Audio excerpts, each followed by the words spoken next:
Русия Украина шарқында вишғал етіп өз незаретіне алған Қырымда япқан әрекетлері үшін халықара жамаатчылығынан талапларына дерал еріне кетірмелі. Бұл ақта Европа Шурасынан парламент ассамблеясының қыш сессиясында қабыл етілген резолюцияда сөз жүрсетілі. Пареде бұл меселелерде прогресс олмағаны танылды. Пареде Украин әйетінің азасы халқы депутат Алексей Гончаренко резолюцияға қол тута, ама Русия резолюцияға құлақ асып, оны еріне кетірежегіне Қырымна дерал азат етежегіне ичте інанмай. В цілому ця резолюція констатує очевидний факт. Росія брутально порушує міжнародне право, Росія не виконує резолюції, які приймалися раніше. Росія фактично відмовляється від діалогу і результативної співпраці з Радою Європи. Треба чітко розуміти, що якщо хтось сподівається, що щось приймуть в Страсбурзі, то від того Путін вибачиться і піде з Криму і з Донбасу, то це глибока помилка. Це один з дипломатичних інструментів, які використовує Україна.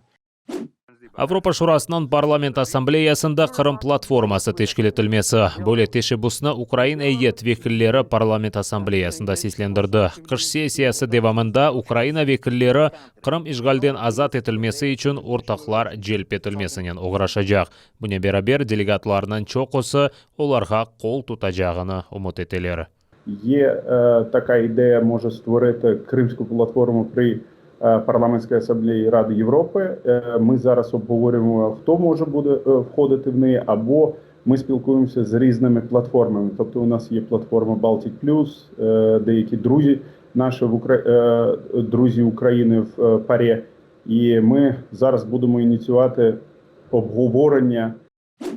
Украина devlet tili saqlanması meselesinde hiçbir tefsiyede muhtaç değil. Episinden ziyade tecavüzcünün tefsiyesinde. Böyle Milli Xavfsizlik ve Müdafaa Şurasının katibi Alexey Danilov, Rusiyanın Xavfsizlik Şurasının katibi Mikhail Patrushev'nin sözlerini izatladı. Patrushev'nin sözlerine göre Kiyev devlet tili kanununu kabul etmesi bu Amerika Birleşken Devletlerinden idare etilgen yerli siyasetçilerinin Ruslarga karşı hareketlerinin devamıdır dedi. Danilov ise Ukraynaga ait olgan Қырым ярымадасы Русия тарafından işgal etilmesi, Donbass'ta Rusiyanın iştirakı ile cenk başlatılmasından son Rusiya Ukraynalılar için tecavüz devlet oldu dedi. Yangi münasebetler tek Ukraynaga ait olgan topraklar butunlay boşatılgan son, harbiy jinoyatchilar Ukraynaga teslim etilgan son ve Ukraynaga qarshi harbiy hareketler alib barganlar jazolangan son tiklenebilir. Українська мова – єдина державна мова, статус якої закріплений в Конституції України. І порад Росії або будь-якої іншої країни світу щодо цього питання ми не потребуємо. Qabatlov tarafından şaatı evvelden ezberlengen ibarelerini kullanıp cevap bergen. Onun hazırlanğanına Atta işgalciler mahkemecisi dikkat ayırgan. Rusiyanın Cenübi mahkemesinde Aluştada tutulup terrorizmde qabatlanğan Qırım tatarlarının davası bakılması devam etti. Qırımdan mabuslerge kol tutmak için bargan akrabasını mahkeme salonuna koymadılar. Toplaşıqda o'zini Bekirovkada tanıtgan gizli şaatni sorgudan kechirganlar, Rus prokurori, imayjilar ve Atta mahkum etilgan Ruslan Nagayevning savollarini javob berib yetishtirgan. Засекреченный свидетель говорил те зазубренные фразы, которые заранее были им выучены. Мы пытались его вывести, скажем так, чтобы он давал правильные показания, но на все такие каверзные вопросы он психовал, создавал определенные комментарии, которые, в принципе, суд его останавливал в последующем. Уже в конце заседания уже суд стал, во всяком случае, реагировать на это все. Rusия kuvvetchilari Ruslan Nagayev, Eldar Kantemirov, Ruslan Mesutov ve Lenur Xalilovni 2019 senesi iyun ayında tuttu. Hepsini Hizbut Tahrirga aloqasi bor deb terrorizm ve Rusiyada hakimiyatni kuchdan zabt etme intiluvida xabarlaydilar. Lugansk yönelişinde olgan Vilny хутори civarında bir Ukrayn harbiyi yaralandı. İşgalciler Ukrayn harbileri pozitsiyalarını çeşit granata atıcı ve kurşun atıcının hücum etken. Yaralangan harbiyni hastaxonaga yetkazganlar. Umuman alganda dushman kuchleri 7 kere ateşkes rejimini bozgan. Kutlevi hücum Pivdenniy koyu yanında da yapılgan. Anda işgalciler 120 kalibrli mayın atıcı, tanka qarshi raketa tertibatlari, granata atıcı ve kurşun atıcılar kullangan. атышкес режимі Тарамчук, Павлополь ве Водяной жеварында да бозылған. Бірлешкен күчлер, аскерлері жевап оларақ атыш ачмаға мечбур олған. В районі відповідальності оперативно-тактичного групування «Схід» біля Тарамчука противник двічі відкривав вогонь з автоматичних станкових гранатометів, великокаліберних кулеметів та стрілецької зброї. Неподалік Водяного, що на Приазові та Павлополя, окупанти використали проти наших захисників стрілецьку зброю, а неподалік Водяного ще й підствольний гранатомет. На обстріл противника українські захисники відкривали вогонь у відповідь.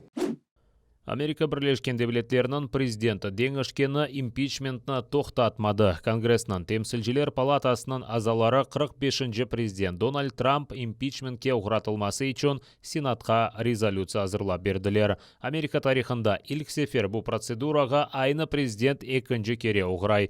Бұне берабер президентінің мұддеті біткен сон ilk сефер бақылған импичмент процедурасыдыр. Сабық президент қабаржылық АБД анаясасына урмет етмегенінде Русияле бағлары олғанында үкімет девірімі кечірілмесі қызыштырмасында қабатлана. Сөз январының 6-сында олған вақиялар аққындадыр. О вақыт Трампның тарафдарлары Вашингтонда ерлешкен Капитолияны запт етті. Наразылық көстергенлерінің чоқысы башқа регионлардан кетірілген еді. Сенат Трампны жезаламақ, имтиязлардан ве кележекте сияси вазифелерге сайланма аққындан марум етмек үшін эпсі демократлардан ғайры да ең азындан 17 Cumhuriyet фырқа темсілжісі рей бермелі. Импичмент меселесі февральның 8-інде бақылы башланмалы. Дональду Джону Трампу, президенту Сполучених Штатів, оголошено імпічмент за важкі злочини та проступки. Своїми діями він показав, що є загрозою національній безпеці, демократії та конституції, а його перебування на посаді несумісне з урядуванням та дотриманням верховенства права.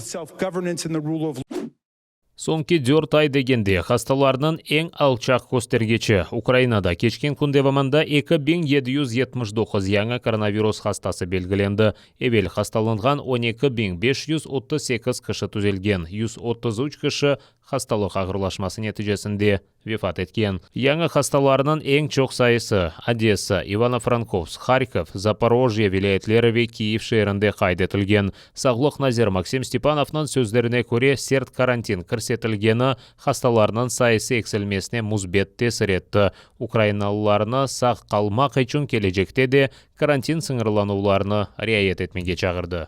Я хочу попросити вас, щоб ви дотримались всіх тих правил, всіх карантинних обмежень, які встановлені в нашій країні. Це важливо заради вашого здоров'я, це важливо заради саме вашої безпеки. Ви бачите, що коли ми їх дотримуємось, ми отримуємо певний результат. В нас зменшується кількість захворівших людей, в нас зменшується кількість людей, які опиняються в лікарнях. Февраль айында Украина Pfizer шirketi ішлеп шығарған вакцинаның 200 000 дозасына ала біле. Бұны парламент мен басындан баш назир Денис Шмыгаль айтты. Кележек айның башында бұны Covax тешебісі таздықламалы. Ел дебамында Украина коронавирусқа қаршы вакцинаның 8-ден 16 миллионға қадар дозасына ала біле. Бұ AstraZeneca, Novavax ве Safoni шirketlерінің вакцинасыдыр. Кележек ай дебамында Қытайдан Sinovac вакцинасының 700 000 дозасы кетіріле біле. Акимиет ел башысы хабар еткеніне көре Украина ең азындан 70% эффективлік көстерген препаратларны алacak. Вакциналарны қабыл етмек үшін керекли инфраструктура енді азырланған. Перший етап процесу вакцинації буде відбуватись за допомогою спеціальних мобільних бригад. Склад бригад вже сформований поіменно і є чітке розуміння, хто і де буде працювати та кого обслуговувати. Таких мобільних бригад буде працювати більше 500. Другий та подальші етапи вакцинації планується проводити у понад 4000 пунктах щеплень. Ишғал етілген Қырымда есе хасталарының сайысы ичте эксілмей. Туневінкі күндевамында коронавирусқа оғыраған 291 инсан белгіленді. Ақиярынан ишғалжелер губернаторы Михаил Разважаев есе Русияда ішлеп шығарылған ве сынавлардан кешірілмеген Спутник V вакцинасы еле ашламай апмаға ашықмай. Қырымнан ишгалчилер yolbaşçысы Аксенов ise canlı yayında ашыламай аптырды. Разважаев февральнын 8-не қадар беклейжек екен. О вақыт ишгалчилер канунсыз кутлеви вакцинация башлатажақ ола. Ишгалчилер акимиетінде баш назир муавина Елена Романовская 10 bin инсан ашламадан кечмек üçün yazылғанны білдірді. Бір елда ішсіз қалған Қырым сакинлерінің сайысы 10 кереге артқан. 2020 сенесі девамында коронавирус пандемиясы башлағанынан сон 40 bin инсан ішсіз қалды дей, ишгалчилер акимиетінде баш назир муавина Елена Романовская. Ішсіз қалғанларының 3-2-сы 30-дан 50 яшына қадар олған инсанлар. 20 яшында олған ішсізлерінің сайысы 70 кереге артқан. Бір ел девамында іш тапамағанларының сайысы 50 кереге чоқлашқан. Романовскаяның сөздеріне көре ішсіз қалғанлар арасында ең чоқ сатыжылар, қой қожалық сahasында çalışқанлар, отель ве ресторан хадимлері. Өзлері сатып, өзлері сатын алалар. Коктебель шарап заводы аукционда 110 миллион рублиге сатылған. Илік теклif етілген фияттан тек 30 миллионға зиядедір. 73 объекттен ибарет олған комплексны заводны кираға алған инсан сатын алған. Шirket 2014 сенесі. Қырым ишгал етілгенінден сон тешкіл етілген. Михаил Якубчик Коктебельнің яңы сайы болды. Русияның баш истихбаратчысы Сергей Нарышкинның ақрабасыдыр. Кечкен сені декабрь айында ишгалчилер Массандра шарап заводыны сатты. Оны ise Русия президенті Владимир Путинның досты Юрий Ковальчук сатын алған. Аукционда Россия банкына айыт олған Южный проект шirketi енген. Русия банкына Кремльнің кисесі деп адландыралар. Массандра ilk teklif етілген фият 73 миллион долларға сатылды. Аукционда тек 2 шirket иштирак еткен. Алевленген кок ве ярықсыз қалған евлер. Ишгал алтында олған Ялта сакинлері гежесі шер ышықсыз қалғанына көріп oldu. Ава бозылғанындан себеп күчлі ел электрика станциясындан келген теллеріні ұзген. Ең азындан Ялта ве Алуштада 30 bin мескен электрикасыз қалды. Işık берілігі қысмынен яңылатылды. Ама сакинлер мобиль бақ жойылғанына шикайет еті. Владислав Стужук, Заман, АТР.